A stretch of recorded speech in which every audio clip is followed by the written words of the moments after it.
No. Good morning. Thank you for taking time out of your busy schedule to participate in the LTCT meeting.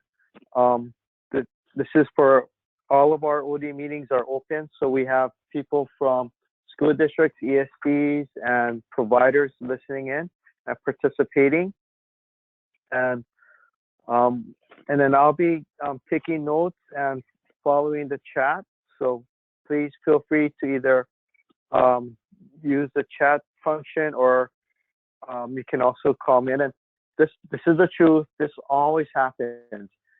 At the end of this webinar, I'll ask if anyone has questions. There'll be silence, and then I'll end the webinar. Then I'll go back to my desk, go into my inbox, and there'll be like 5 or 6 emails with questions, which is fine. But then feel free to either email me or use the chat function or contact me if you have any questions. Okay, so without further ado, I'm going to go into the meeting.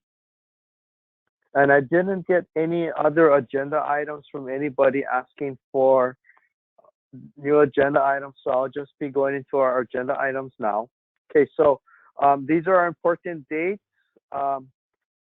We have our next meeting on Friday, 9 a.m., May 15th.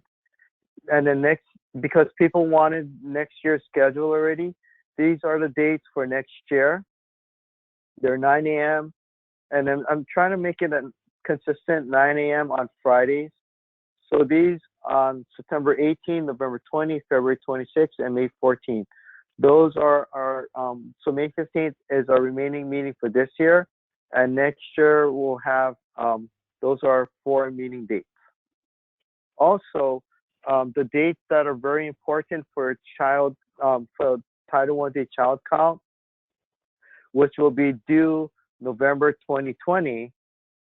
So please keep a running tab of your enrollment numbers for March 18th, April 15th, April 29th, May 20, October 21st, and November 4th. Remember, for subpart 1 school age, we have the ability to select any day from January 1 to December 31st. So, and then we just what we do is we take the enrollment for this 6 states, and then I tabulate it across the state, and the date that has the highest enrollment, that's the date that we will select as our child count date. Okay, so any questions on these dates?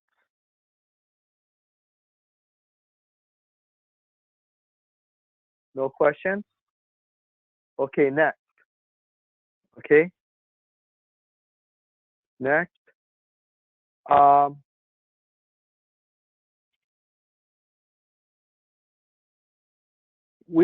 Adam and I were talking the other day, and we decided, hey, what if we created a manual or document for incoming YSIP principals, incoming JDIP principals, incoming LTCT principals, to give them, something to have, just in case there was not a good handoff or good transition from the previous person. And so I started the new principals document, and then here it is. Also, and then I created it on Google Docs, which I'll send out. And the Google Docs, oh darn, there's a spelling. I'll correct the spelling.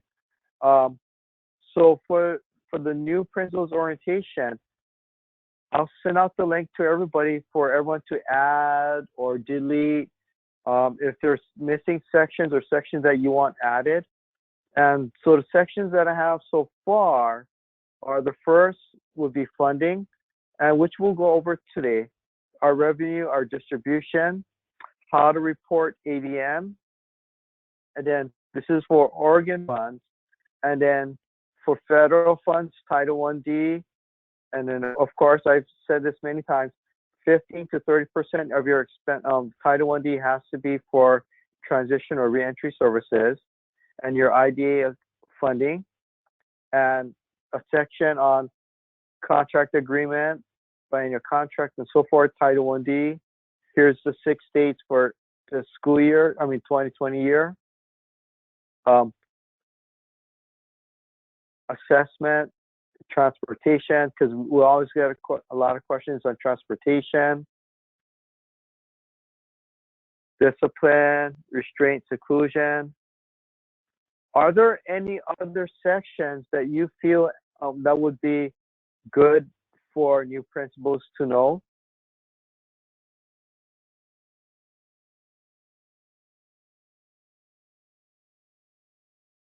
And I think I will unmute everybody.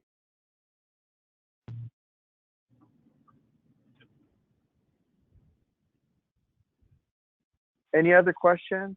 In sections you feel that I'm missing?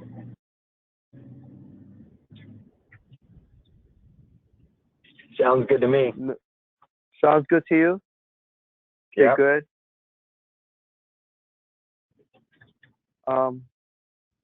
Anyone else? Sam, this is Susan Peck in Southern Oregon. Hi, Susan. Good morning. Was there something in there about suspensions?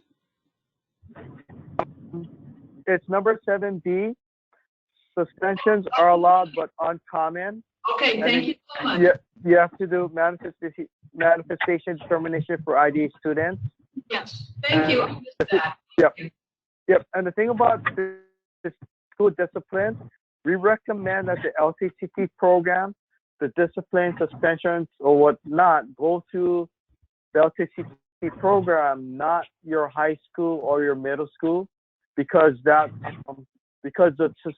discipline collection will hit that school. But if it goes to the LTCT program, it won't be impacted. Does that kind of make sense for everybody? Yeah. Okay, Ma'am, good. this is Candace. Hi, Candace. You might add just a general section about expectation for hours per day in academics and the calendar. Okay, great. Thank you. Expectation for school year calendar and 5.5 hours a day. Yeah. 5.5 hours of instruction. Okay, great. Instruction. Okay, yeah. Okay, thank you. And the current is you have to follow what our LTCT sites are following the OER for instructional time, which is I think 990 for high school and for middle and elementary and so forth. And the reason why it's 5.5 hours a day is because Title 1D to qualify for funding, you have to have a minimum amount of hours. So if we have 5.5 hours a day plus the 990, we meet it. Now, we have some LTCT sites that go beyond the traditional 180 calendar year because they may, one, either have 4-day weeks and the 5th day is spread out during the summer, or two, with the funding that we provide, they're frugal enough to spread it out through the summer months to lengthen the school year. So those are some options that you have. Other suggestions?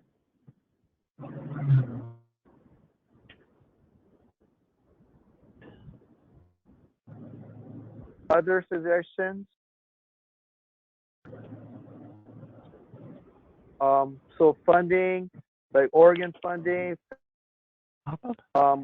agreement, Title 1 investment, transportation, discipline, restraint, the calendar. No?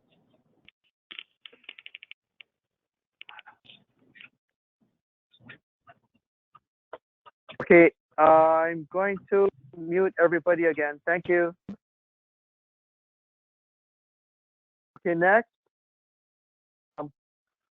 The next item that was not on it, but I'd like to talk about least restrictive environment, especially for residential kids.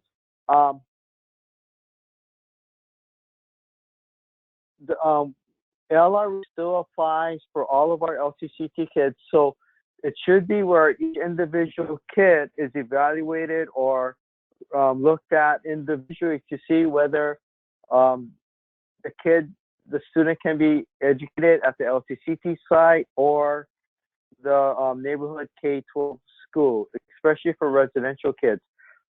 It shouldn't be if a kid is in a residential site, they automatically have to go to the LTCT site by default. It should be on a case by case determination whether the LTCT site or the neighborhood K-12 school is a good setting. Now, in other places where, like for instance, when I visited a couple years ago, there was one that I think had 12 or 14 kids, but 2 of the kids were attending the high school instead of the LTCT site at the residential, which is great.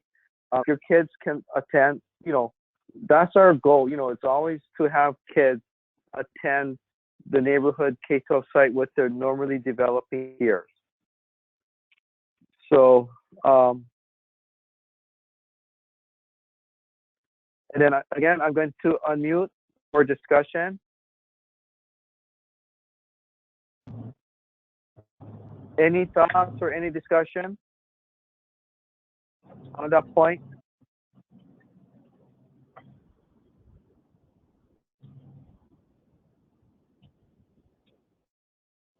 Going once, going twice.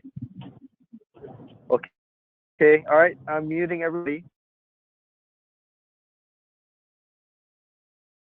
Okay, then of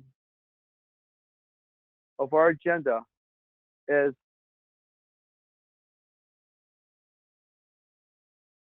placement of students by state agencies into non-OD LTCT and residential treatment programs. So to unmute everybody, and I'm wanting, and this is I scheduled. We have a meeting with DHS, our OD foster person, and myself, and it's been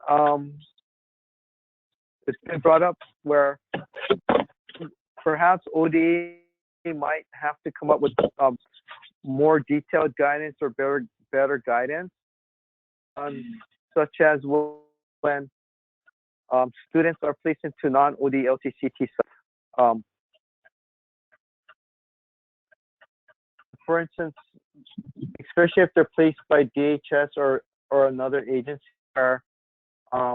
because what's happening is some of the resident school districts, when they get placed into a day treatment without their involvement or their interaction, it could be where they're on the hook for the educational expenses. Has anybody encountered that out in the field? I have not. Not.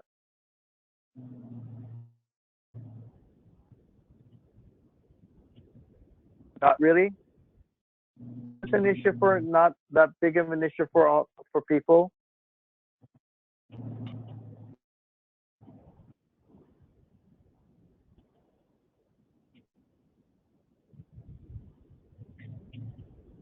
This is Candace again. I guess I'm a little confused by the difference in the non-ODE. We are where we have the education program through ODE, but it's a health services. Okay, so if it's an OD LTCT program, we pick up the educational expenses, and the school district where the eligible day residential treatment program resides is responsible for FAPE. But if it's a non-ODE LTCT site, then the resident school district is having to pay for the educational expenses, and they still are responsible for the free and appropriate education. Okay, thank you.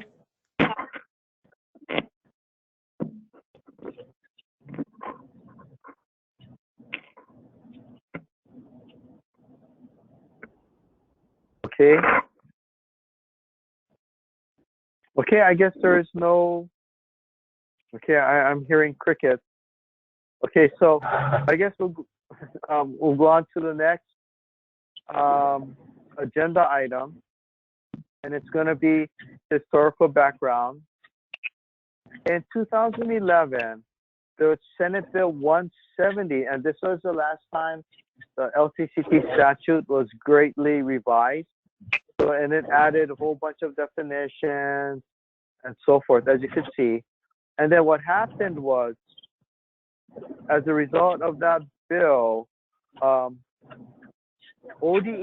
and it's still on ODE's website, sent out a document. It was not a number executive memo, but it was a document, and here's the document, clarifying funding clarification and fate. And then this is and so here it is. And of note, this is something that was brought up, and this is something that ODE is currently revisiting. Okay, so that's why I wanted to bring this up with everybody. This one yellow section, and then I'll read it slowly. Under the revised state laws, children from Oregon who are placed in an LTCT facility by another school, Oregon resident school district into an approved LTCT site now become the responsibility of the school district in which the eligible day or residential treatment center is physically located in terms of providing the education of a student. This includes identification, location, evaluation of the student for the purpose of determining a student's eligibility to receive special education and related services. So, and then this is referring to the statute here, where it says public and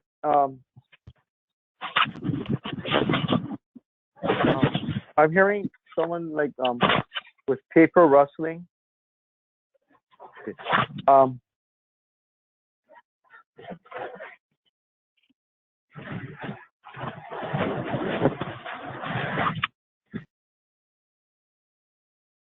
Okay, so the statute 343961 stated the definition of a student is right here.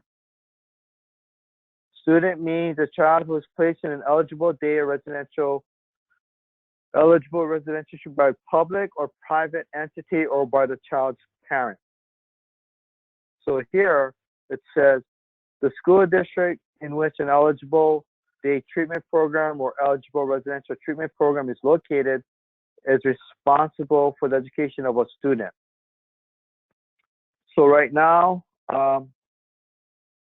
looking at the statutes and looking at the OERs, ODE is reviewing this memo, specifically this section. Now I'm going to unmute everybody and to see, because what we found is some LTCT sites have implemented this paragraph, some have not. So, and what it is, for instance, and then since Susan is on the line, like Susan said, let's say there's a day treatment in Grants Pass School District. If Medford School District via the IEP process places a kid into the Grants Pass day treatment program, then Grants Pass School District would assume fate, even though it was done via an IEP process, which kind of what some people have said has gone against what IDA is saying, because if Medford School District placed the kid into that treatment center in Grants Pass, Medford School District should retain fate responsibilities. So that's why that's one of the reasons why we're looking at this now. This is an opportunity for everybody to chime in and to offer their thoughts and opinions and what are their consequences and unintended consequences. Everyone is unmuted.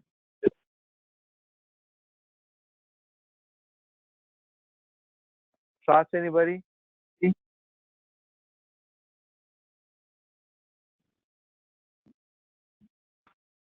And this is Candace.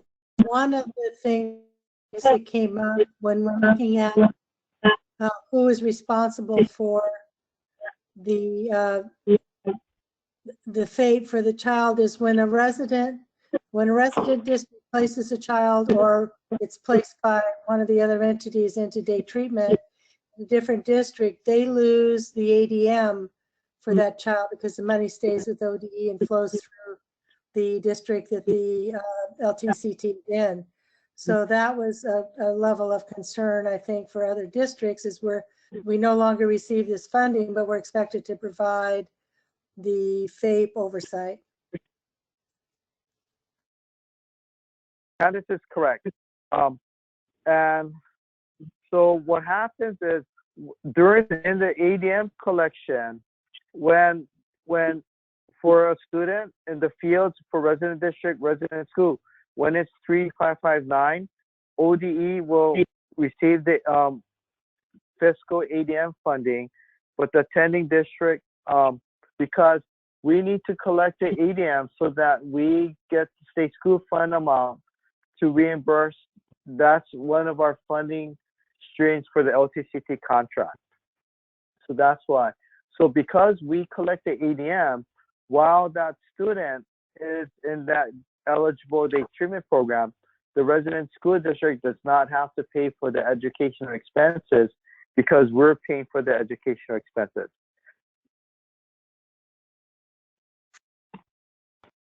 This is Brian in Springfield. I think we've expressed this concern over the years, and I don't know that our concern has changed any. I just am curious about whether anyone from the ODE will check with the feds to see if this is actually in compliance with IDEA. Because if it is, then that's the law and that's the way we'll go about it. And but I do think that we should have, if it is in fact in compliance with IDEA, I think we should have a more continued discussion around ADM and what that means for reimbursement to the district, that, you know, costs that we incur around treatment, and how we can recoup some of their costs potentially around high cost disability and some other that comes through when you do have access to that ADM and then directly, and then you can claim costs around high cost disability and others.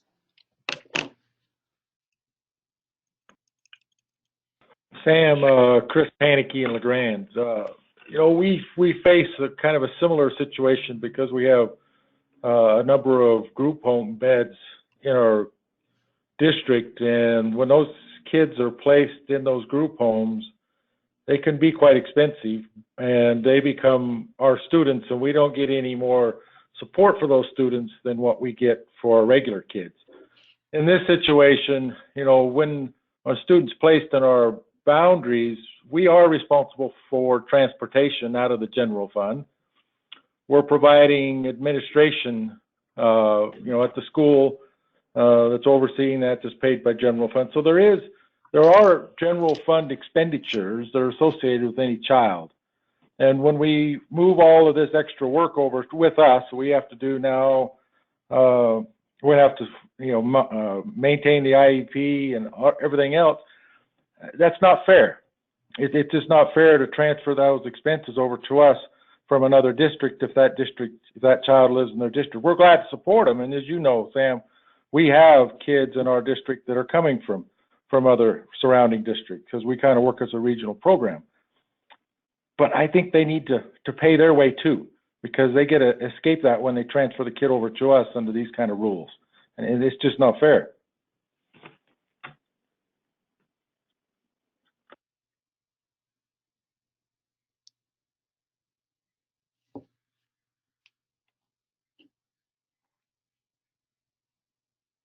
Okay, thank you.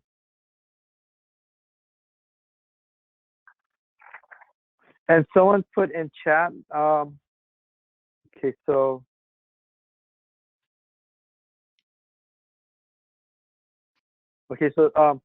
it would be hard for another district to actually provide FAPE and it would be hard for the program to have another provider come in. Yeah. Yeah. Yes. Like for instance, for North Bend School District, if there was a student from Reedsport via the IEP process placed into Coastline, Reedsport School District would provide the transportation, but under the current, it's where North Bend assumes fate and provides education, and Reedsport just has to be concerned with transportation. But then once the kid leaves Coastline and returns to Reedsport, then and while the kid is at Coastline, Reedsport doesn't receive IDA nor ADM. But Chris is saying, but then it's not fair for North Bend to take on all the responsibilities from the neighboring school districts when they place kids into the day treatment site.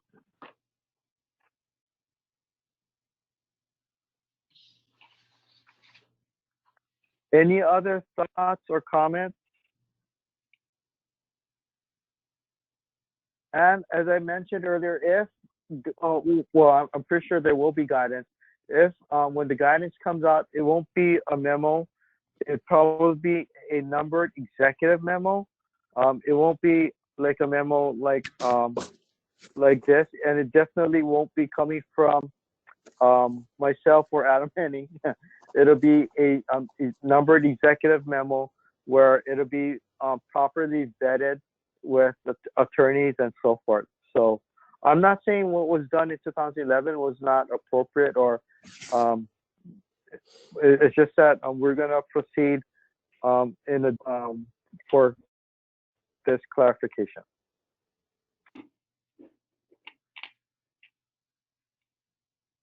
Any other comments or thoughts?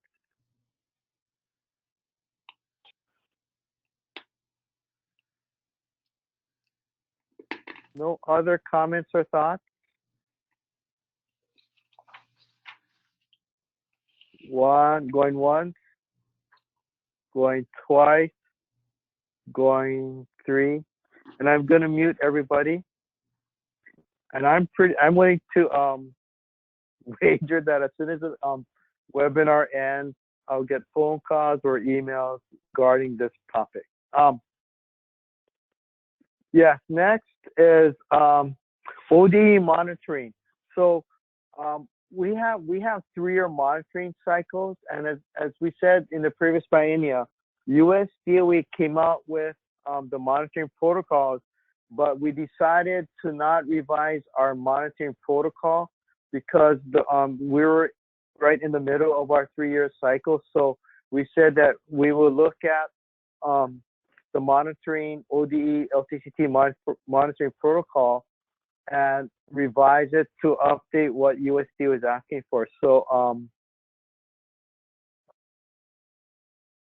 so this is what USD we sent us, like saying like we'll be notified, and then and so forth. And these are the monitoring protocols for the SCA and their state agencies.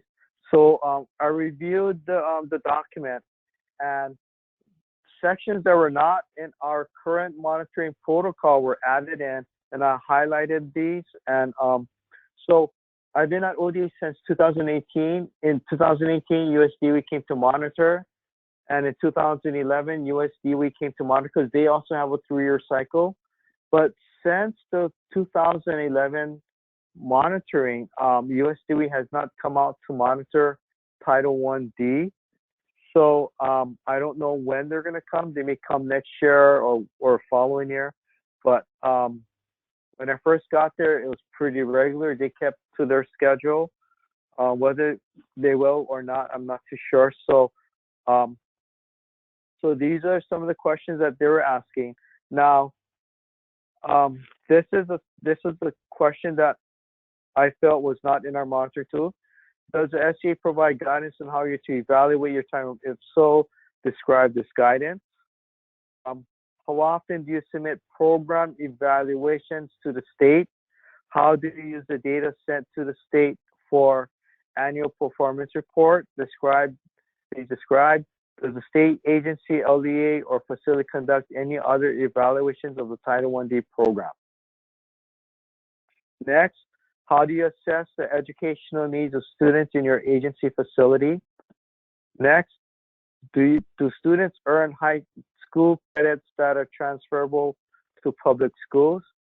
How do you keep records of students transitioning from the institution? Do you have a way of following up on students once they leave the institution to determine what happens next? Next, has the SEA provided guidance on the requirement of reservation of funds for transition purposes? Next, how often do you submit program evaluations to the state? How do you use the data and so forth? This is kind of a repeat. Next, describe how the program coordinates with other services, example, health, and with other federal programs such as career and technical programs to meet the needs of students. So from here, I updated our, and this is the draft, and I'll send it out for people to comment. This is our updated draft, and the changes I highlighted, and I put MRP, that's like the monitoring protocol.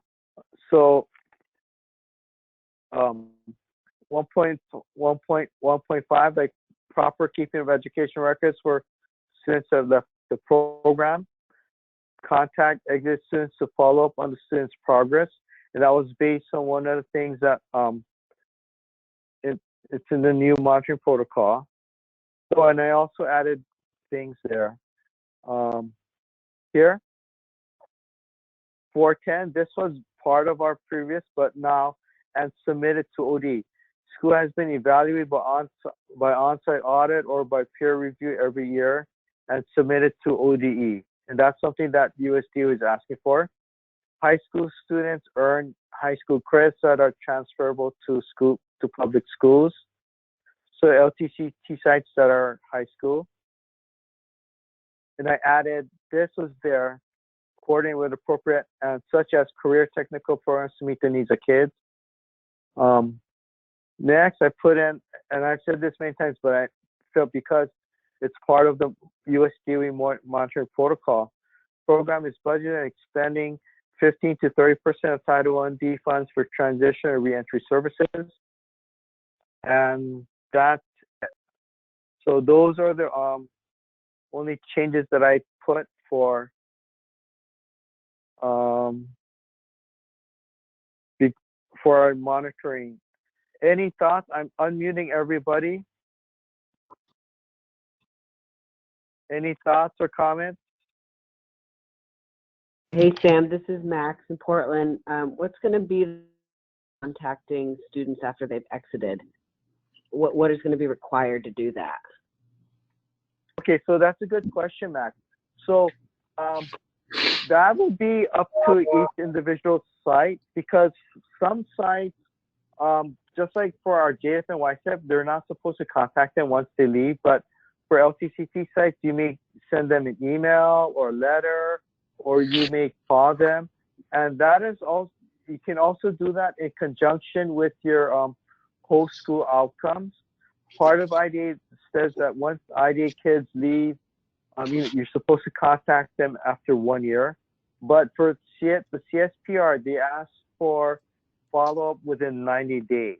So this will be much more frequent and much more entailed. It's not just your kids that left IDA, but it'll be all your kids that left. And that's part of the CSPR, Consolidated State Report. So that will be up to you how you want to. We won't say you have to do all three. You know, it'd be up to your program whether you want to call them, send a letter, or email them, see how they're doing, and so forth. And will there be certain information you're going to ask us to report back on about each student? Yes. And then we already do that right now. Okay. I can show you what it is.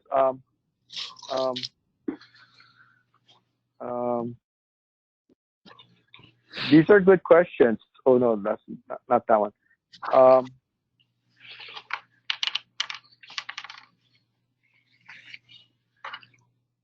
Title 1D.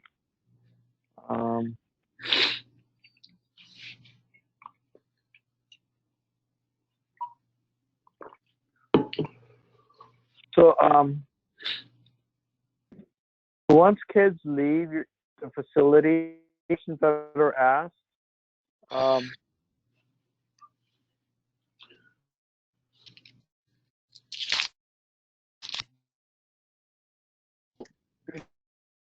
after exit, obtain high school diploma, of course, high school GED, and so forth, employment, enrolled in job training, and so forth.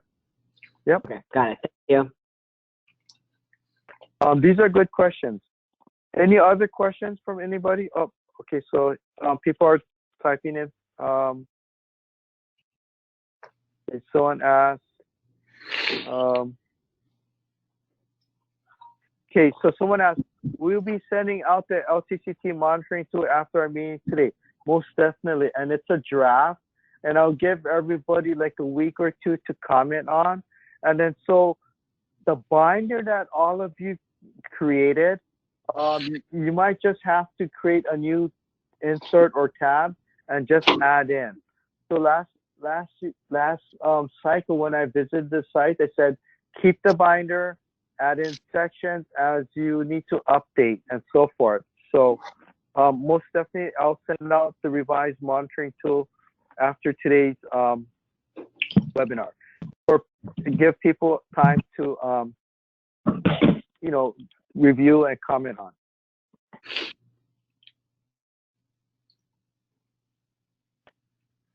Any other questions? Oh, here's something else. If Adam Henning is on the line, he can chime in.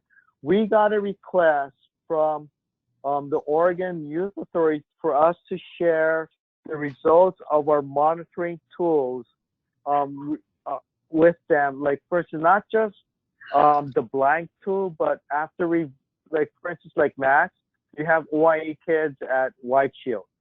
After we review your site, to also submit that report to OIA. Are there any thoughts or concerns about that? No qualms?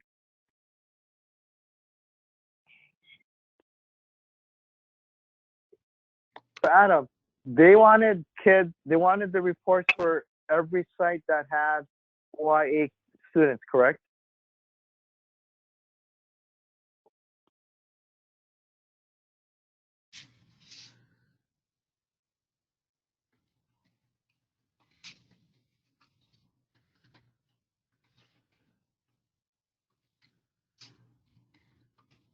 He's not, I think he's muted. Yeah. Yeah. Adam said yes. He responded yes. So, any thoughts? Any concern? Only sites with OIA students. Okay, someone asked, not sure what is requested from OIA. So it would be, when we visit, like, for instance, like when we visited your site, this form, like, this is where, like, Adam and I check compliant yes or no, and we put, or in progress, and we put our notes in. They want a copy of this completed form. So of sites that had OIA kids. So they want to know which we were not compliant in or not, and so forth. Which standards you're in progress.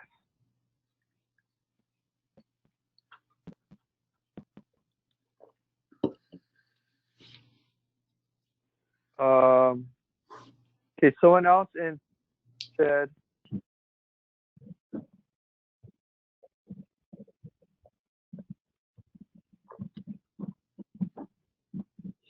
okay, some people came in late, and our responsive person, yeah.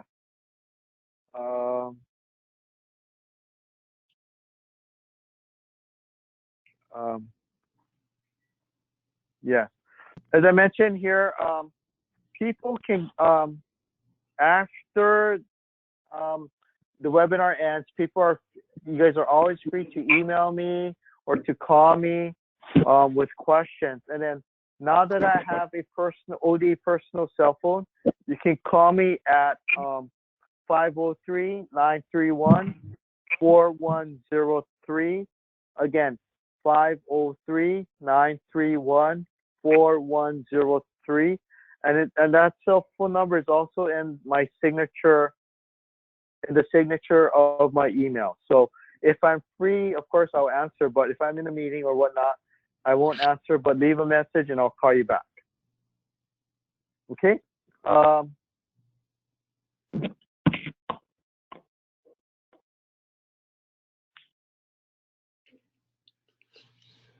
Okay, so no other questions on the monitoring tool? Okay, good. The next item of our agenda, the RFP. Unfortunately, even though people have been asking when is the RFP for OD LTCT programs for 21-23 going to be posted, even though I sent in our form in August, our procurement unit is still working on it because there have been other priorities that have bypassed me. So I don't know when the RP will be sent out. So it might be where if it's really delayed, it might be where it might be status quo for not just 2021, but might be status quo for 21-22, and the Christie's list will be eliminated, and day and eligible residential treatment programs might get funding in the 22-23 school year. So, but then most definitely, if you have group homes, and then there's pretty much only 2 sites that are impacted. Group homes do not qualify for OD LTCT funding. And I'm unmuting everybody, and then it's clearly here, it says here, our statute is responsibility of cost for children and day and residential treatment programs. You know, and then here it has day treatment, has eligible day treatment, eligible, so forth. And group homes are not unless they're licensed by DHS and OHA as an eligible residential treatment program, they're not. And unfortunately, in my meetings with DHS, they cannot be both a DD group home and a residential treatment program, unfortunately. So, yeah, so this is the LTCT statute. It clearly states day treatment, clearly states residential. Everyone is unmuted. Any questions? Yeah, I don't know, this is Hillsborough here. So for instance, a Kerr home would not qualify, is that correct?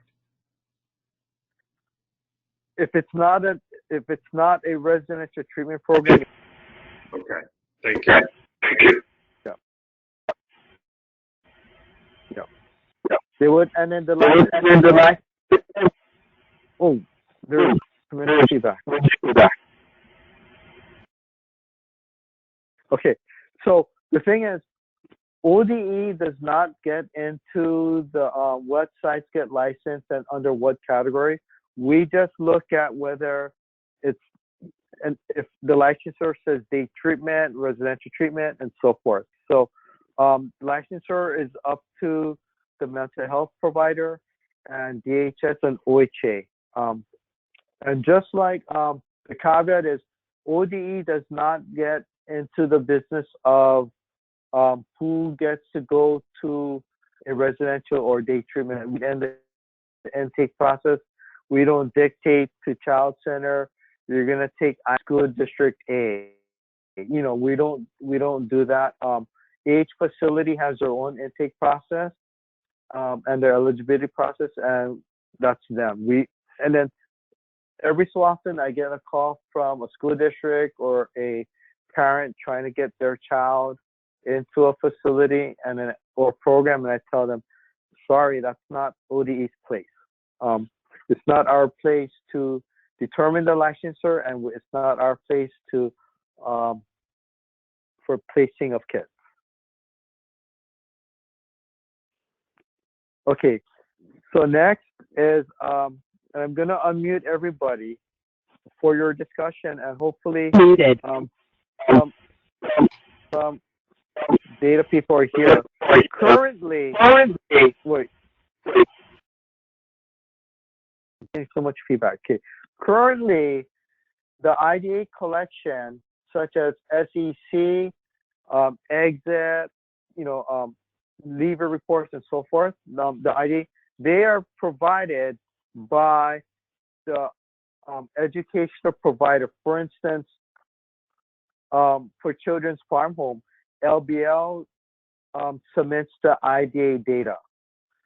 In speaking with our data people, in all the programs in Oregon, we are an exception. We're not congruent with where the school district with that holds state is reporting the IDA kids. So thinking of for maybe 22, 23.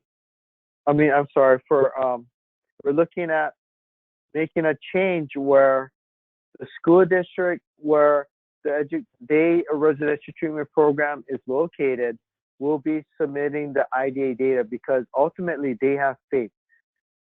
So changes would be for Springfield School District would be reporting the IDA kids at the child center within their boundaries. And I think safe, but not for Jasper Mountain. Jasper Mountain would be reported by Lowell School District because Lowell School District has state. And then for Portland Public School, the two sites that are in Park Roses School District, Counterpoint and Breakthrough, they'll be reported on by Park Rose, not by PPS. And of course, then the school, the ESCs that are providing educational services on behalf of school districts, the school districts will be reporting the IDA data. Now's an opportunity for everyone to chime in. Everyone is unmuted. Okay, everyone is unmuted now.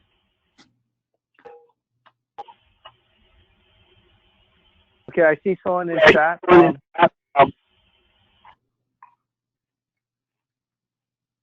Hello, this is Don Lamb. Yeah. I report data for Jasper and the Safe Center. They are one organization with two different sites. Both sites, one resides in Springfield, the Safe Center. The Jasper resides in Lowell. This is going to create a possible issue with two districts sharing that. Yeah. Okay, Don, it's my understanding that Safe Center has its own institution number and Jasper Mountain has its own institution number, correct? Yes, but they are one organization. Yeah, yes, I'm fully aware. Business-wise. Yeah. Right. But it would be where Springfield, if you continue to be the education provider for Jasper Mountain, would probably have to provide the data to Lowell. Lowell will have to report them for only Jasper Mountain, not for Safe.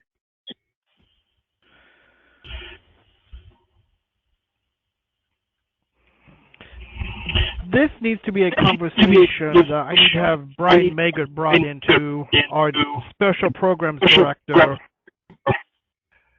in further discussion. Right. Brian, are you still online? No, he had to leave for another meeting. Okay. Okay. Right.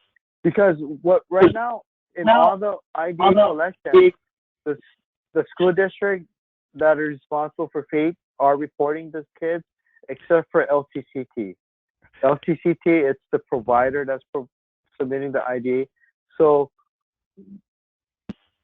I think we need, there's an effort to make it consistent. I understand. But this also affects other ODE state collections, such as staff assignments, ADM, class roster, and others. Right, and this is just for the IDA. Yeah, and I talked with Jackie McKim. This is just for IDA.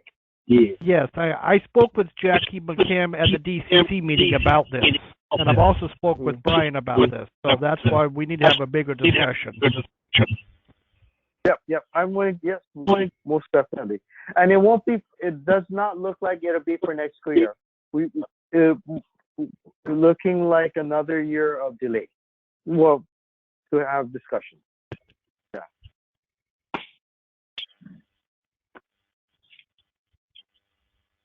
Okay.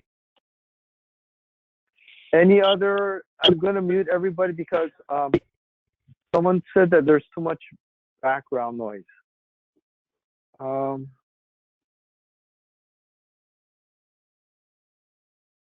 Okay. And then I'm checking the chat.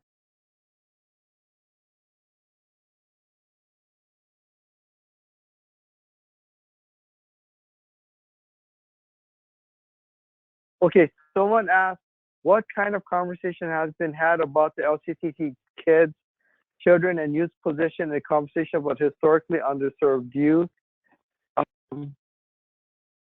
They've been brought up, and then I brought this up too. And then, for instance, unfortunately, LTCT kids were not included in the high school success side or measure 98, measure 98. But then it is hoped that, kids are like the LTCT kids will be included in the measure 98 activities and the student success act and so forth.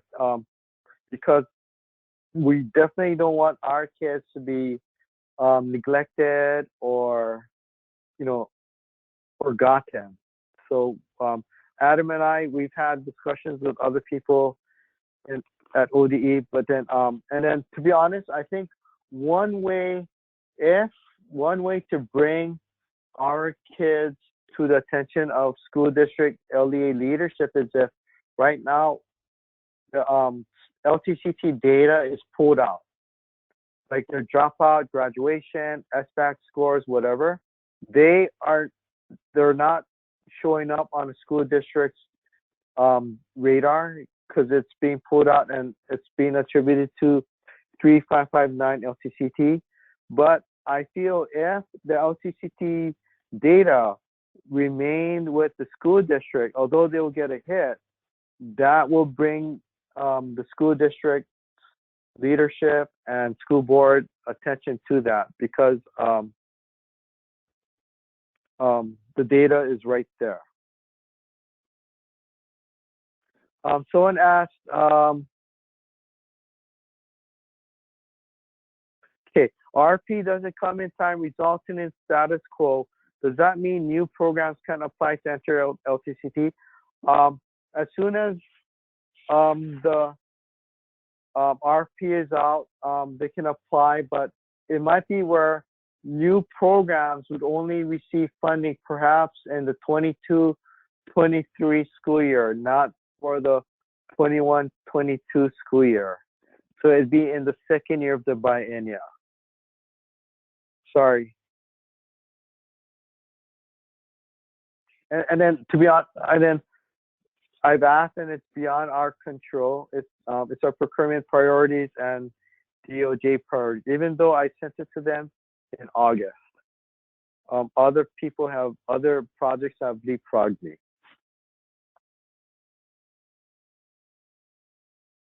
Okay, And then because of all the feedback, I guess I'm gonna primarily go with the chat until afterwards. Next, we're gonna go to the next agenda item, preview of the 2021 allocations for ODE LTCT sites. So, and then I wanted to tell everyone, this is how we get funds.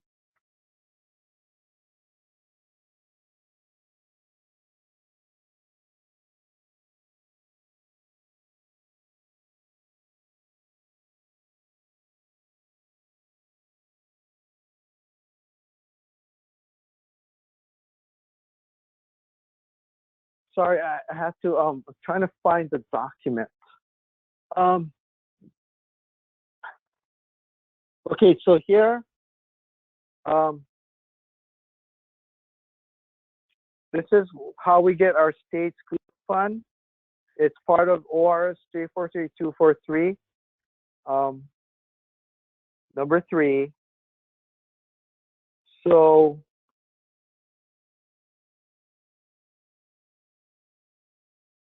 it's multiplied where the net operating expense of all school districts of the preceding year. So for 2021, it'd be the net operating expense for this school year, 1920, but that has not been calculated yet. But once that has been calculated, that is times the number of slots. And then the number of slots we've been given by your data collection. So our number of slots times the net operating expense. That is one source of our funding.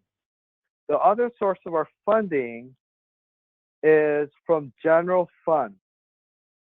So here, this is from the Legislative Fiscal Office, September 19. This is the budget highlights and oh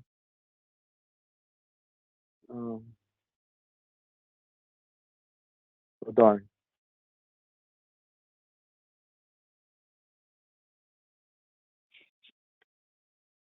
Shoot. Long-term care.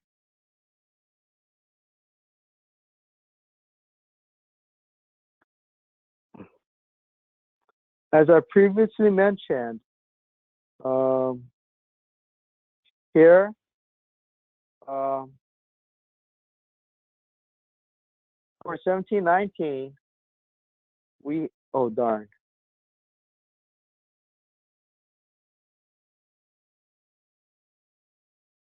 We had like 18.9 million.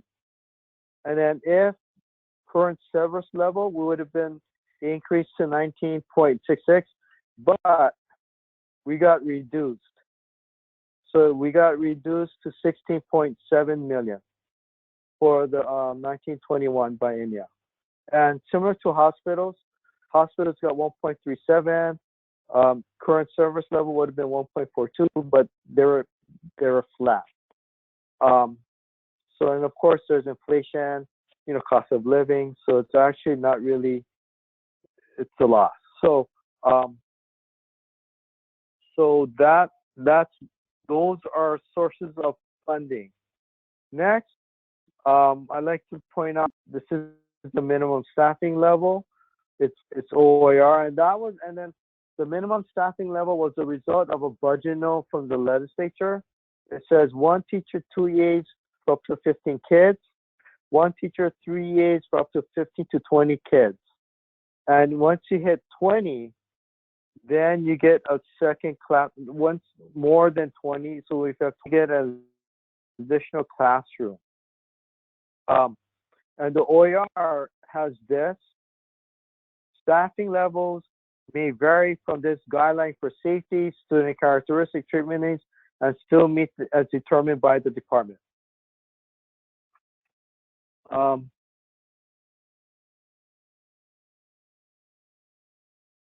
Any questions?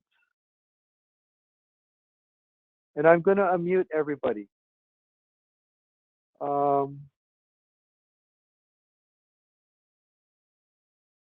Any questions on our source of funding or the minimum staffing level?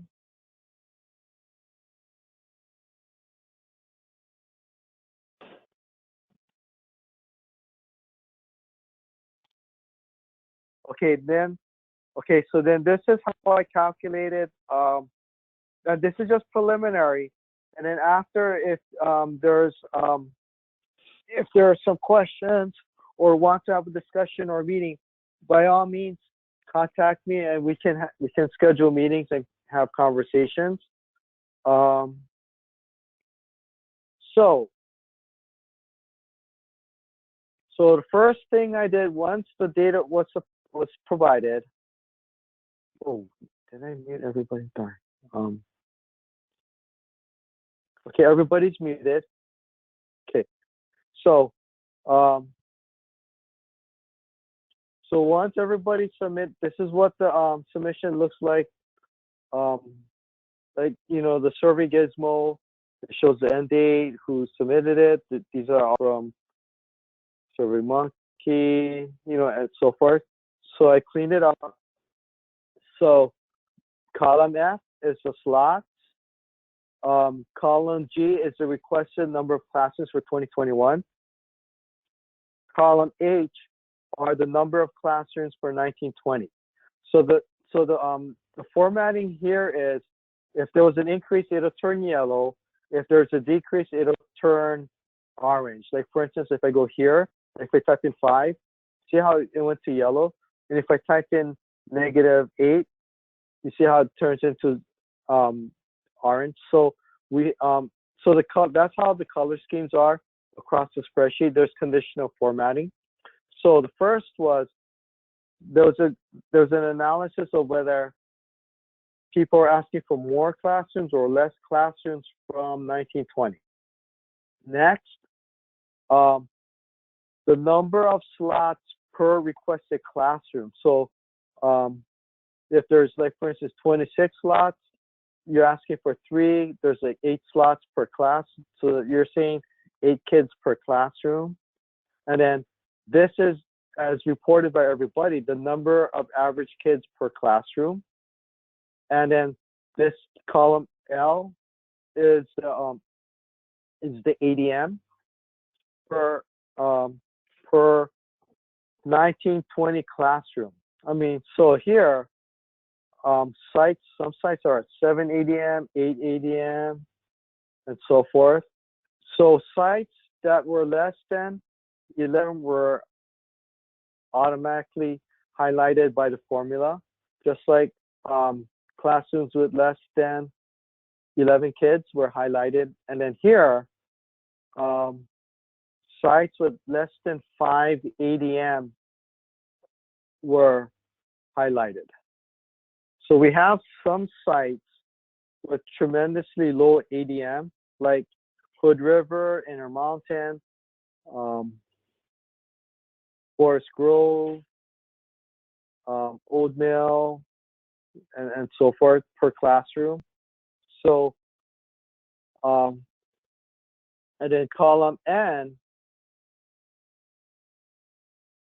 and using the minimum, looking at all the data, here's an analysis of how many classrooms we have and the difference. So I'm looking at a reduction of 14.5 classrooms for everybody.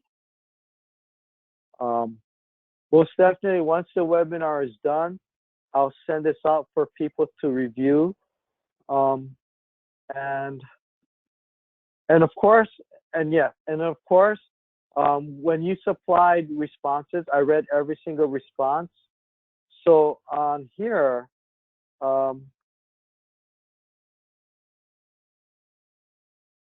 yellow meant that it was status quo after reading.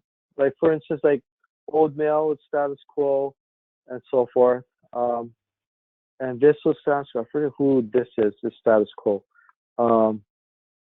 Oh, yes. Yes, that's status quo. So yellow here, even though, so here's another one. Ages, yes, because if I remember reading it correctly, they serve middle and high school kids, even though their ADM is low, but their slot count is high. So Do people want me to go down slowly?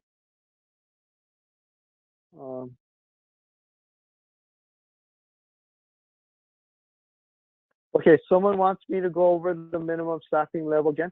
So here on the screen,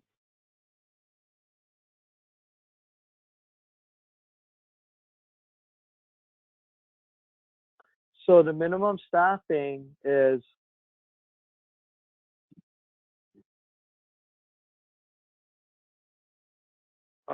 one teacher, 2 EAs for up to 15 kids per classroom, one teacher, 3 EAs for if you have 15 to 20 kids per classroom. When you have more than 20 students in a class, then you get a second classroom. So if you have 21 kids, so to bring back the number down to 10 per classroom. So so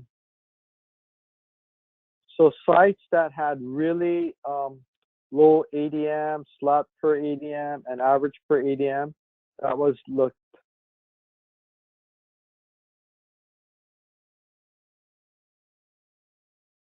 Okay, so I'm seeing some of the questions in chat. Okay, so what it is when we send you the LTCT amount, it is based on one teacher, 2 EAs plus 50%, but it is prorated.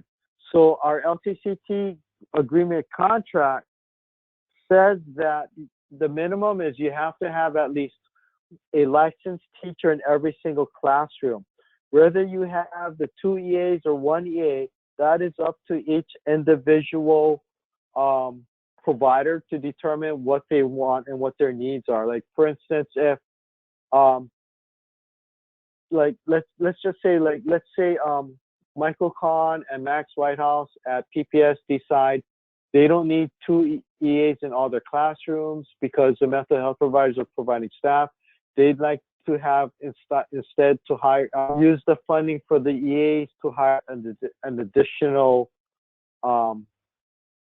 teacher or a transition person or case manager for their SPED. That is perfectly fine.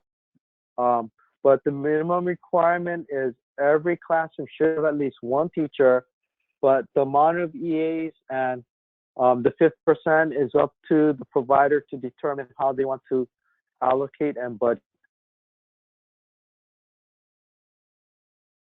Okay, so I'm gonna scroll through the Excel spreadsheet slowly so that you could see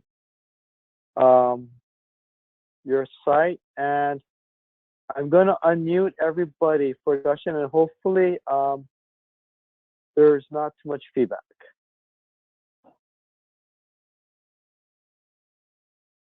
Okay, and then feel free to talk. Everyone is unmuted.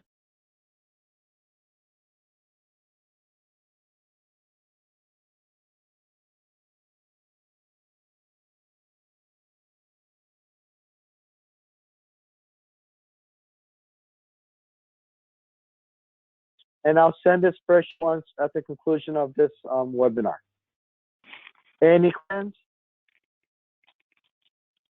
Discussion?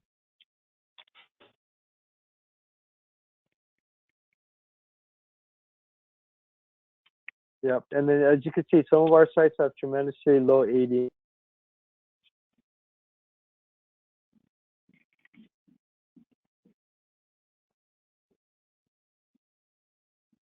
Okay, gonna mute everybody. And it's based on data. Are preschool kids counted ADM? Yes. Whoever is included, yes.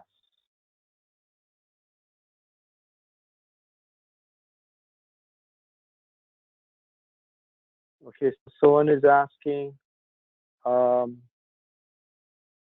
should we be expecting a reduction in amount of funds towards our programs?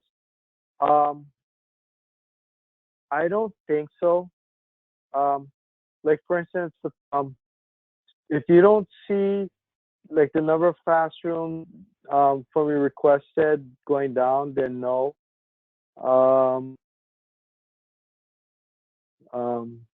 And as soon as the net expense has been calculated, I'll be able to send out preliminary 2021 numbers out, and I'm thinking most definitely, hopefully by next week.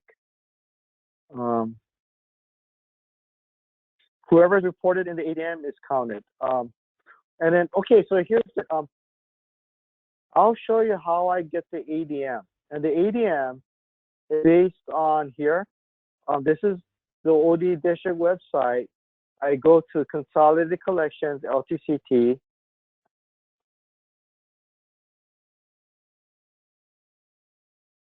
Then I go to reports. Then I go to ADM.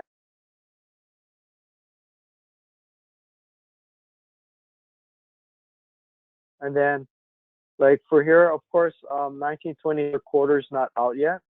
So here's 1920 ADM. So here, then I go to resident district, and then it pops up. And here's the ADM, and then here's the ADM. The ADM goes by grade level and so forth. So whatever each site is submit. That's why earlier in the school year I said double check your ADM for accuracy. One site that they did have a registrar that did submit ADM incorrectly. So yep, this is how I get the ADM, and it's all based on what your site is reporting.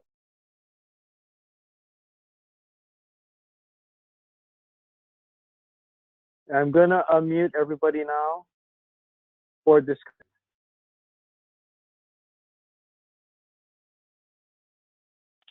Any thoughts? Anybody want me to scroll up or down?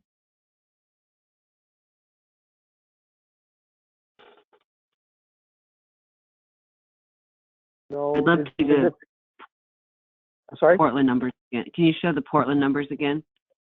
Sure. Scrolling down.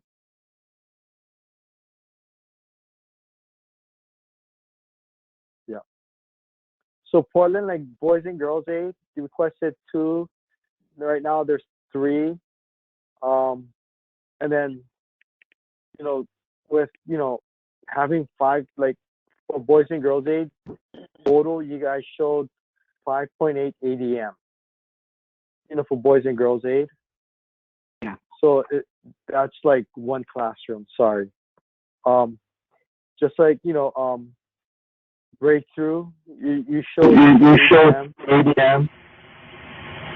Yep.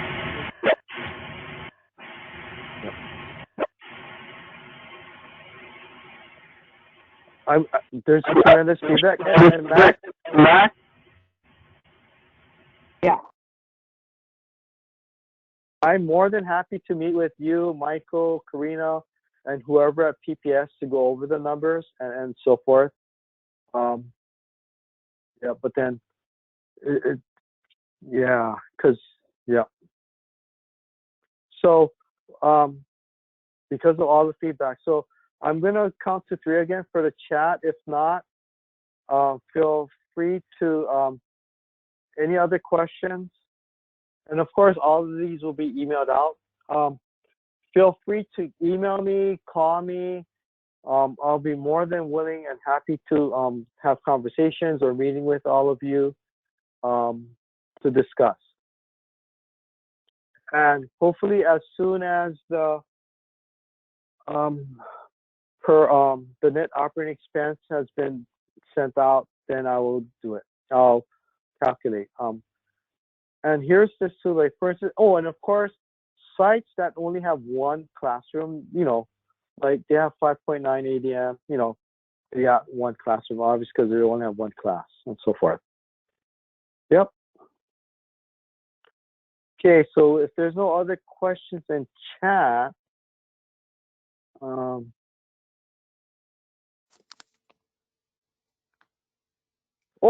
here's this. Also, what I'm also gonna do,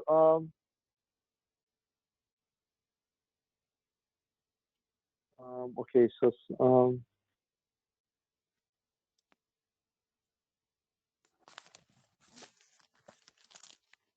Okay, so someone asked to scroll down to this site. We have Northwest Regional doing Levi Anderson, which is St. Mary's Home for the Boys, and we have LifeWorks, which is in Tiger Tualatin. And Levi Anderson is St. Mary's Home for the Boys and the Beaverton School District. I forgot to mention, if you want to add more classrooms, there's a formal process. This is the application for increasing classrooms. I'll email this out too. This was out before. So this is the form to utilize if you want to increase your classroom size allocation. And then once it's in, I don't just review it by myself. A team of us reviews it and it determines whether we have the money and if the need is sufficient to increase the classroom allotment. So, yep, I'll also email. So this is the application for to increase classrooms.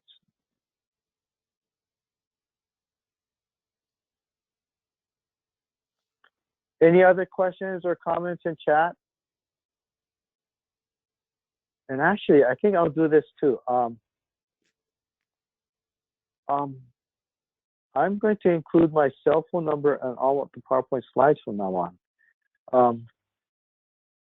Yeah, because to be honest with you, I'm not in the office quite often. And generally, educators and adults are pretty much respectful. They don't prank call me or whatnot. And of course, but if you do call and if I am in the office, I'm going to ask you to call my office line because when I'm in the office, the cell phone reception doesn't penetrate the walls too well at the ODE building. So please call my office line first, and then if I'm not answering, feel free to call my cell phone line, which is 503-931-4103. Okay, and I'm going to check the chat one more time. There's no other chat requests. So, okay, so thank you for taking time out of your busy schedule. Feel to give me a call or email me if you have any questions. And there's a chat.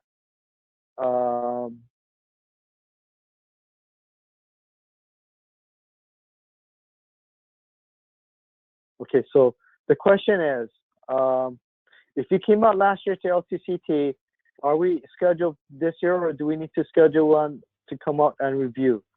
Okay, we had a 3-year cycle, but DOJ and our procurement unit wants us to have a 2-year cycle instead of because what it is they said the agreement and contracts are like for 2 years, and if they're not reviewed, there's no way of ensuring that the services are held. So although the feds allow us to have a 3-year cycle, we're probably going to have a 2-year cycle. And so in 1921 we'll probably come out, either Adam or I will come out to visit. And luckily, because we came out last year, the binder that you created would just have to be updated. You just have to pull the old stuff out and add in the new stuff.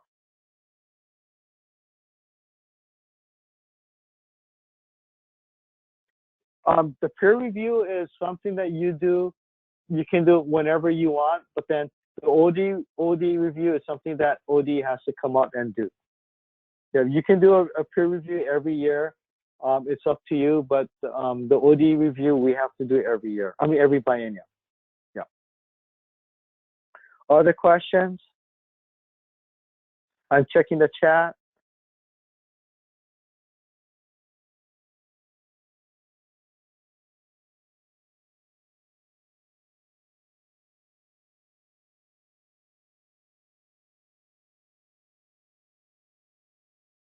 Okay, All right. Thank you, everybody, for taking time out of your busy schedule. As always, feel free to contact me either via email or phone call. All right. Thank you. Have a good weekend, everybody.